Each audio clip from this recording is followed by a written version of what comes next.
Hello students, welcome to the channel WB Free Math Solution. My name is Sneha गिरी. आज हम class 9 का chapter 1 से start करेंगे क्योंकि जो भी सिलेबस कंप्लीट करना है कैसे भी करना है और रियल नंबर्स जो है बहुत सारे लोगों का कॉन्सेप्ट क्लियर नहीं होता है, तो मैंने सोचा कि क्यों ना रियल नंबर्स करा दिया जाए चैप्टर 1. तो चलो स्टार्ट करते हैं. रियल नंबर का इंट्रोडक्शन आज करेंगे. इस पूरे वीडियो में मैं समझाऊंगी, पूरा कॉन्सेप्ट क्लियर करूंगी क्योंकि अगर आज आप नहीं सीख पाए तो कभी नहीं सीख सकते हैं. क्लास 9th ही है जो आपको आगे जाके इम्प्रूव करेगा और अगर आपका कॉन्सेप्ट क्लियर होता है तो आगे के लिए मतलब क्लास 10th हो गया या इसके बाद 11th 12th जो भी है आपका रास्ता बहुत ही आसान हो जाएगा. तो चलो स्टार्ट करते हैं चैप्टर 1 रियल नंबर्स. तो आज मैं इंट्रोड्यूस कराऊंगी आप लोगों को रियल नंबर से. इंट्रोडक्शन करेंगे हम. सबसे पहले रियल नंबर होता क्या है. रियल नंबर्स वो होता है जिसमें देखो रियल नंबर्स का डिफिनेशन आपको कहीं नहीं आएगा एग्जाम में. हो सकता है कभी कभी शॉर्ट क्वेश्चन में पूछ दे लेकिन डिफिनेशन नहीं आता है, बस कॉन्सेप्ट होना चाहिए. कभी एग्जांपल्स दे देगा कि क्या ये रियल नंबर है नहीं है, इस तरह के क्वेश्चंस होते हैं. तो रियल नंबर जो है, रियल नंबर्स वो सारे नंबर जो नंबर लाइन पे हम डिनोट कर सके, अंकित कर सके, उसे हम रियल नंबर कहते हैं. जैसे ये एक नंबर लाइन होता है, आप लोग बचपन से सीखते आए हो 5 6 7 में. यहाँ पे 0 होता है और इधर अगर बढ़ते जाते हैं तो सारे पॉजिटिव आते हैं और इधर आते हैं निगेटिव. इसमें फ्रैक्शन भी आ सकता है. जैसे अगर यहाँ पे 1 है, 2 है, 3 है, 4 है और यहाँ -1 -2 -3 -4 है. तो फ्रैक्शन कैसे आएगा? 1 और 2 के बीच में, ठीक है, 1 और 2 के बीच में फ्रैक्शन आ सकता है या फिर 0 और 1 के बीच में आ सकता है. ठीक है, तो 0 और 1 के बीच में अगर हम 0.5 ले लें, यहाँ पे दैट इज हाफ ले लें, तो ये नंबर लाइन पे हाफ भी डिनोट किया जा सकता है. इसका मतलब है कि रैशनल नंबर जिसे हम p/q के फॉर्म में लिखते हैं, p/q दैट इज यहाँ पे 1/2 हुआ, इसे भी हम डिनोट कर सकते हैं नंबर लाइन पे. पॉजिटिव इंटीजर को भी डिनोट कर सकते हैं नंबर लाइन पे, निगेटिव इंटीजर को भी कर सकते हैं और फ्रैक्शन को भी. 0.5 क्या है? फ्रैक्शन है. ठीक है, 0.5 डेसिमल नंबर है, तो डेसिमल नंबर को भी हम इसमें डिनोट कर सकते हैं. तो जिसे हम रिप्रेजेंट कर सकते हैं नंबर लाइन पे उसे हम कहते हैं रियल नंबर्स. ठीक है, सिंपल भाषा में आप ये कह सकते हो कि those numbers in which includes the positive, negative, decimal, fraction, all numbers are included, then those numbers are called real numbers. आप ये कह सकते हैं. देखो रियल नंबर्स का मतलब ही होता है वास्तविक संख्या. उसमें कोई भी इमेजिनरी नहीं होगा, जो हमें दिखेगा वो होगा, इमेजिनेशन नहीं होगा उसमें. ये दो तरह के नंबर्स होते हैं. नंबर्स दो तरह के होते हैं. ठीक है, पहला होता है रियल नंबर जो मैं आप लोग को बता रही हूँ और दूसरा होता है इमेजिनरी नंबर. इमेजिनरी नंबर वो होता है जिसमें आई इंक्लूड होता है. जैसे 5i क्या है? इमेजिनरी नंबर है. ठीक है, अगर हम इसका स्क्वायर करेंगे तो आएगा -25 क्योंकि i का वैल्यू होता है, i स्क्वायर का वैल्यू होता है -1. ठीक है, तो इसे हम इमेजिनरी नंबर कहते हैं. जब भी -25 का रूट निकालेंगे तो हमें 5i मिलेगा. ठीक है, तो ये इमेजिनरी संख्या i क्या है? इमेजिनरी क्वांटिटी है एक, इसीलिए इसे इमेजिनरी नंबर कहेंगे. क्योंकि -25 का रूट निकालना मुश्किल होता है. अगर मैं 25 का रूट निकालने के लिए बोलूंगी तो आप कह देंगे कि 5 होता है, बट -25 में 5i आ जाएगा और इसी i को हम कहते हैं इमेजिनरी नंबर. तो खैर ये हमें पढ़ना नहीं है इमेजिनरी नंबर, बट छोटा सा इंट्रोडक्शन देना जरूरी था. तो रियल नंबर्स हमने समझ लिया कि क्या होता है. Positive, negative, rational, irrational, decimals, all are numbers called real numbers. ठीक है, अब आगे बढ़ते हैं. इसके जो भी नेचुरल और होल नंबर्स होते हैं उसके बारे में पढ़ते हैं. ओके, अच्छा, रियल नंबर्स में नेचुरल नंबर भी आता है, होल नंबर भी आता है, वो भी मैं आप लोग को बताती हूँ कि उसके बारे में. ओके, तो पहला रियल नंबर हमने क्या ले लिया? Natural number. नेचुरल नंबर प्राकृतिक संख्या कहते हैं इसे हिंदी में. The numbers from which objects are counted. कोई भी ऑब्जेक्ट को हम काउंट कर सकते हैं उसे हम नेचुरल नंबर कहते हैं.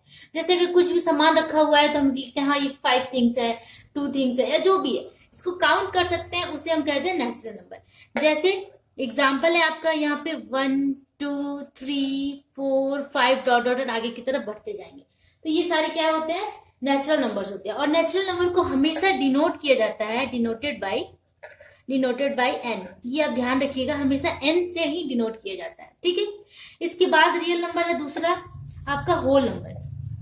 होल नंबर भी एक रियल नंबर है. इसका भी मैं डिफिनेशन लिख देती हूँ जिससे अब अगर एग्जाम में या फिर आपका कॉन्सेप्ट क्लियर भी हो जाएगा और एग्जाम में भी आए तो आप लिख सकते हैं.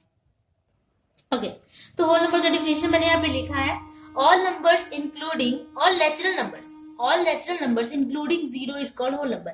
मतलब कि नेचुरल नंबर के साथ अगर जीरो ऐड होता है तो उसे हम होल नंबर कहते हैं। तो होल नंबर का एग्जांपल हम क्या लिख सकते हैं, 0, 1, 2, 3, 4, 5 डॉट डॉट डॉट, मतलब कि और भी आगे बढ़ते जाए, बस इसमें एक ऐड क्या हो गया, जीरो, तो इसे हम कहते हैं होल नंबर। ठीक है, उसके बाद तीसरा है इंटीजर्स क्या होता है। ठीक है, पॉजिटिव इंटीजर, निगेटिव इंटीजर। इसके पहले हम इंटीजर जानते हैं कि इंटीजर क्या होता है, इंटीजर्स। अच्छा, इसको हिंदी में भी बताना पड़ेगा मुझे।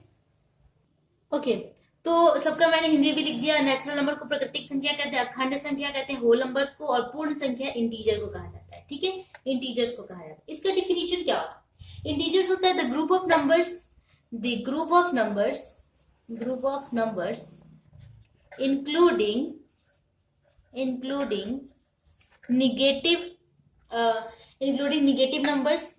negative numbers, whole numbers में सब आ जाते हैं। ठीक है, एंड ऑल्सो नेचुरल नंबर्स। ये होल नंबर्स या जीरो आप लिख सकते हैं यहाँ पे, negative number, zero and natural numbers. मतलब ये तीनों को, अगर निगेटिव, जीरो, उसके बाद नेचुरल नंबर्स, तीनों को मिला के जो नंबर्स बनता है उसे हम कहते हैं इंटीजर। देखो इंटीजर में क्या क्या आ जाता है, जैसे -3, -2, -1, 0 आ गया। जीरो क्या है, जीरो है, होल नंबर आ गया। उसके बाद नेचुरल नंबर स्टार्ट हो जाएगा, 1, 2, 3, 4 डॉट डॉट। मतलब कि निगेटिव, पॉजिटिव और जीरो तीनों को मिलाकर जो नंबर बनता है उसे हम क्या कहते हैं, इंटीजर्स कहते हैं। तो हिंदी वाले बच्चे इस तरह लिख सकते हैं कि वो नंबर्स, वो संख्या है जिसमें क्या कहते हैं उसको, निगेटिव को, जो भी आप कह सकते हैं, या फिर एग्जाम्पल देकर लिख सकते हैं कि वो संख्या जो जिसमें -3, -2, -1, 0 और 1, 2, 3, 4 इंक्लूड होता है, उसे हम मिला, एडेड होता है, शामिल होता है, उसे हम इंटीजर्स कहते हैं। या फिर आप कह सकते हैं कि जिसमें सकारात्मक, नकारात्मक जो भी है, जीरो और सारे नेचुरल नंबर, अखंड संख्या, प्राकृतिक संख्या मिली हुई होती है, उसे हम पूर्ण संख्या कहते हैं। ठीक है, ओके। अब नेक्स्ट क्या है, इंटीजर्स के बाद आपका आता है रैशनल नंबर। ठीक है, रैशनल नंबर क्या होता है, ये सब नंबर्स में काफी कंफ्यूजन है, इसलिए मैं इसको अच्छे से बता दे रही हूँ। देखो, those numbers which can be express in the form of p/q। क्या लिखेंगे, those numbers which can be express in form of p/q, उसे हम कहते हैं क्या, रैशनल नंबर्स। ठीक है, जिसे p/q के फॉर्म में लिखा जाता है, लेकिन यहाँ पे q नॉट इक्वल टू 0 होना चाहिए, मतलब नीचे वाला संख्या 0 के बराबर नहीं होना चाहिए, तो उसे हम कहते हैं रैशनल नंबर्स। इसे परिमेय संख्या कहते हैं, परिमेय संख्या। ठीक है, परिमेय संख्या कहते हैं। जैसे हो गया 3/7 या 1/5, 6/5, मतलब इस तरह की संख्याएं जो होती है बाई में लिखा जाता है, जिसे उसे हम कहते हैं रैशनल नंबर्स। ठीक है, इरेशनल नंबर किसी कहते हैं, वो भी मैं बताती हूँ आप लोग को। इसे मैं बोल देती हूँ, आप लिख सकते हैं those numbers which can not be, बस यहाँ पे क्या कर देना है, which can not be express in the form of p/q, इसे हम कहते हैं इरेशनल नंबर्स। एग्जाम्पल दिखा देती हूँ। एग्जाम्पल जैसे √2 हो गया, √3 हो गया, √5 हो गया, या फिर 5√21 हो गया। इस तरह के जो नंबर्स होते हैं उसे हम कहते हैं इरेशनल नंबर्स। ठीक है, इरेशनल नंबर्स कहते हैं। तो चलो, इस तरह हमने इतने सारे नंबर सीख लिए, क्या क्या कौन सा क्या होता है। अब कुछ छोटे छोटे और टर्म्स है, उसे भी हम जानते हैं। ओके, अब ये जो छोटे छोटे टर्म्स है आप लोग पहले भी जान चुके, बट फिर भी मैं एक छोटा सा इसमें बता देती हूँ। इवन नंबर क्या होता है, इवन नंबर्स होते हैं वो नेचुरल नंबर्स होते हैं विच कंप्लीटली डिविजिबल बाय 2, जो 2 से कंप्लीटली डिवाइड हो जाते हैं। ठीक है, जैसे 8 है, 2 से कंप्लीटली डिवाइड हो जाता है, 2 4 8। ठीक है, तो उसे हम क्या कहते हैं, 8 को क्या कहेंगे, हम इवन नंबर कहेंगे। तो इवन नंबर हमेशा क्या 2 के टेबल में आता है, इस तरह बच्चों की तरफ समझ सकते हैं, या फिर 2 से अच्छे से डिवाइड हो जाए उसे हम इवन नंबर कहते हैं। जैसे हो गया 12 हो गया, 48 हो गया, 4 हो गया, 6 हो गया, ये 2 से डिविजिबल है, तो इसे हम कहते हैं even number.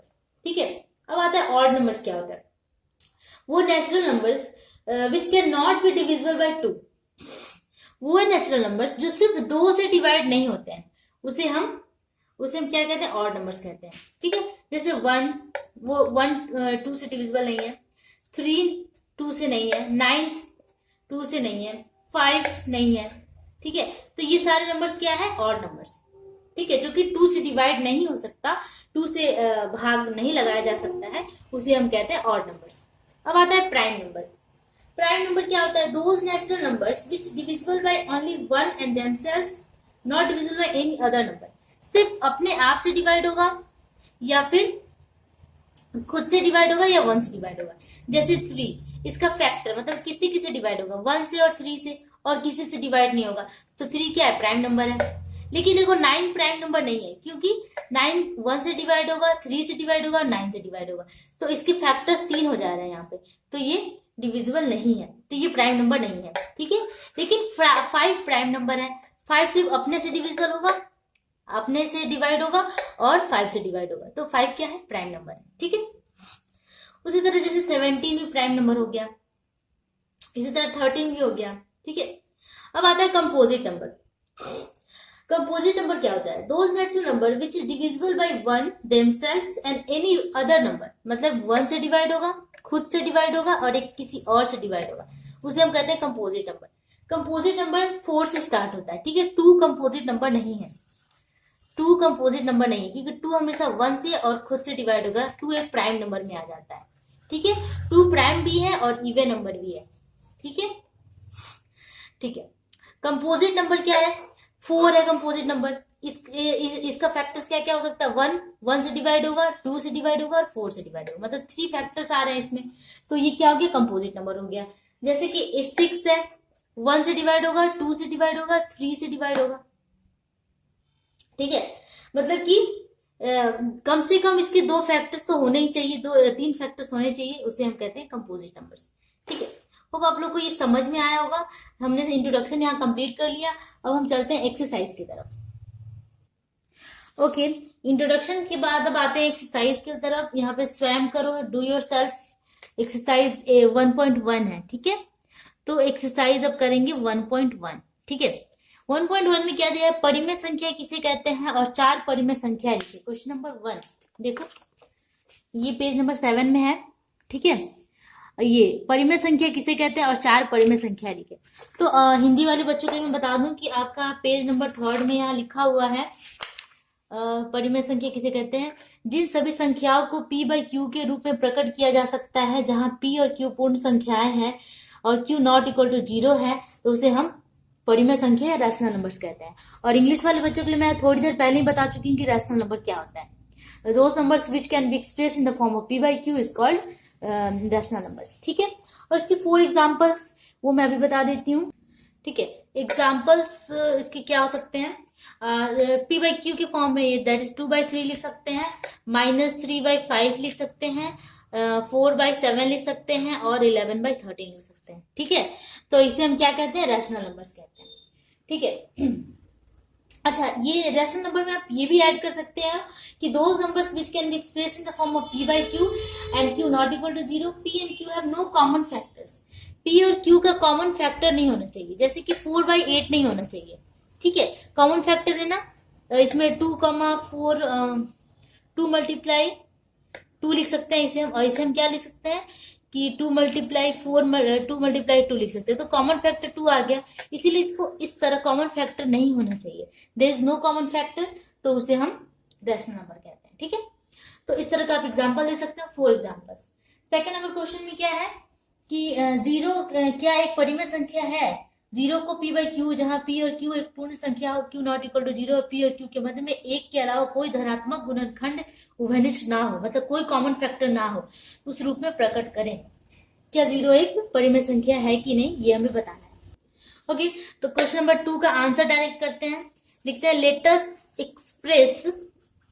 Express 0 in the form of rational number. ठीक है, मतलब कि 0 एक परिमेय संख्या है, 0 को परिमेय संख्या के रूप में हमें यहाँ पे लिखना है। ठीक है, where in which in the form of rational number और p by q, ठीक है, इन विच p and q have no common factor, मतलब कि दोनों के बीच में कोई भी उभयनिष्ठ गुणनखंड नहीं है, इस तरह लिखेंगे। And q not equals to 0, ये होना चाहिए, ठीक है। तो देखो 0 कैसे आता है, 0/1 या 0/2 करते हैं तो क्या आता है, 0 ही आता है।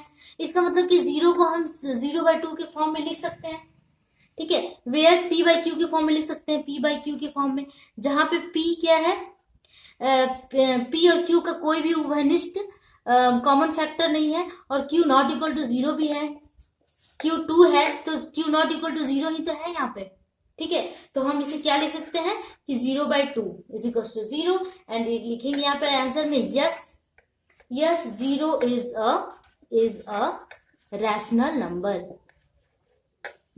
ठीक है। 0 क्या है, एक रैशनल नंबर है। तो क्वेश्चन नंबर 2 का आंसर आपको यहाँ पे मिल गया।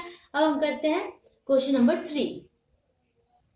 ओके, अब है क्वेश्चन नंबर 3। इसमें क्या लिखा है कि निम्न परिमेय संख्याओं को संख्या रेखा पर अंकित करें। क्वेश्चन नंबर 1 में क्या है 7, ठीक है।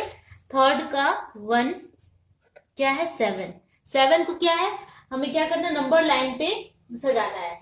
Place 7 on the number line, ठीक है। नंबर लाइन हमने यहाँ पे ऐड कर दिया, यहाँ पे हमने 0 किया, 1 2 3 4 5 इक्वल डिस्टेंस होता है 6 7, ठीक है।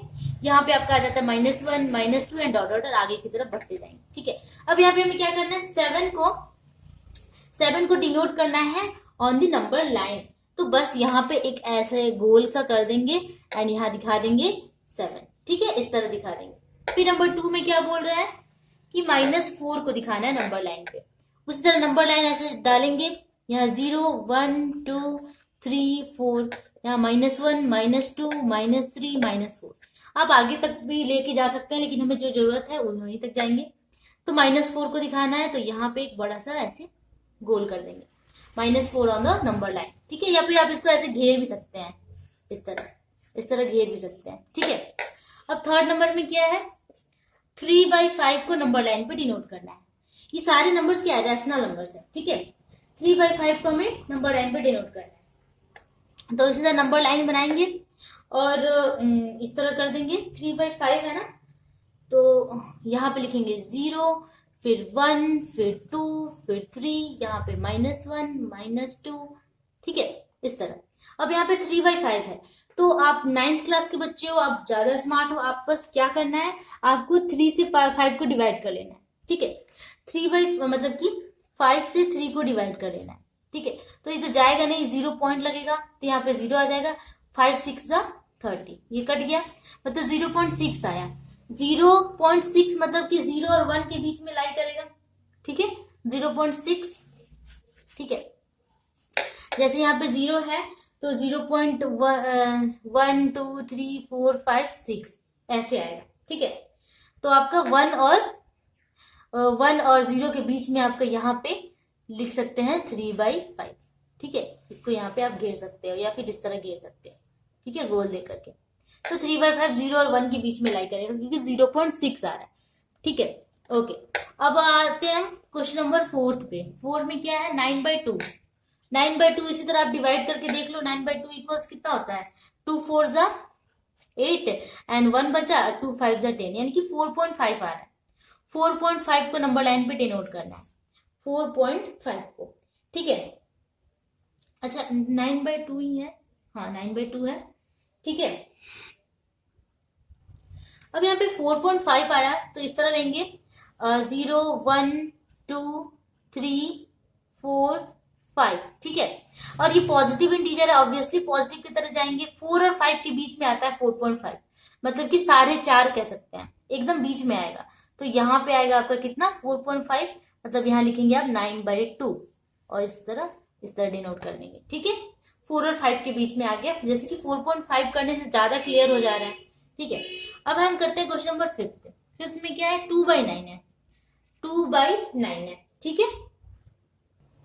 ओके, तो नेक्स्ट क्या है, 2/9 उसी तरह डिवाइड करके देख लेंगे हम। तो डिवाइड करने से आपका 0.222 इस तरह करके आता जाएगा, ठीक है। मतलब कि नंबर लाइन पे हमें क्या करना है, कि 0 और 1 के बीच में ही होगा, 0.2 है तो ठीक है। तो ये आपका 0 हो गया, ये अगर 1 हो गया, ये 2 हो गया, ठीक है। तो 0 और 1 के बीच में है 0.2, तो 0.1 कर सकते हैं, 0.2 यहाँ कर सकते हैं हम, ठीक है। तो ये क्या हो गया 2/9, ठीक है। तो इसी तरह करके आपका सॉल्यूशन बनेगा। 5 तक हमने कर लिया। 6 में 11/5 है, वो आप डिवाइड करके कर लेना, और 7 में है -13/4, तो बस माइनस की तरफ डिवाइड करके आप कर सकते हैं, ठीक है। होप आप लोगों को समझ में आया होगा। आज की वीडियो में बस इतना ही करती हूँ। नेक्स्ट वीडियो में आगे की तरफ मूव करेंगे, क्वेश्चन नंबर 4 और 5। अच्छा, ये मैं करा ही देती हूँ 6 और 7। ओके, तो ये आपका इस तरह है। कितना है 6 नंबर में 11/5, तो इसको डिवाइड करने पे कितना आ रहा है 2.2, ठीक है। तो अगर ये 0 है, ये 1 है, ये 2 है, तो 2.2, ये 3 है, तो 2.2 कैसे आएगा? ऑब्वियसली इसके बाद आएगा। अगर यहाँ पे 1 मान लेते हैं 2.1, तो यहाँ पे 2.2 होगा, ठीक है। तो इस तरह करके आपका यहाँ पे लिख सकते हैं 11/5, ठीक है। नंबर 6 भी हो गया। 7 में क्या है -13/4 है। -13/4 उसी तरह डिवाइड कर लेते हैं। 4 से इसको डिवाइड करेंगे, 4 3 ज़ा 12 होता है, फिर 0, 4 2 ज़ा 8, फिर 2 हो गया, और 4 5 ज़ा 20, मतलब कि -3.25 आ रहा है, ठीक है। -3.25 3 और 4 के बीच में लाई करेगा, बट माइनस होना चाहिए।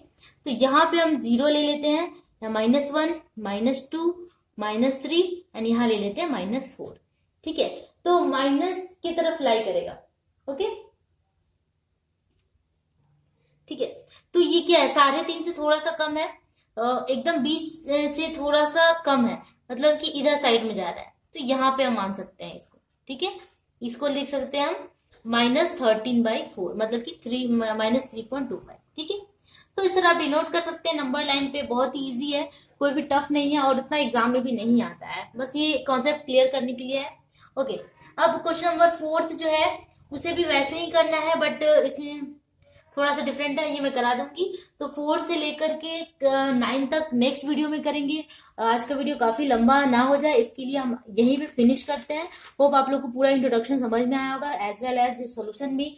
एंड अगर अच्छा लगे तो प्लीज अपने दोस्तों के साथ शेयर कीजिए, क्योंकि शेयर करना ही हमारे लिए गुरु दक्षिणा हो सकता है।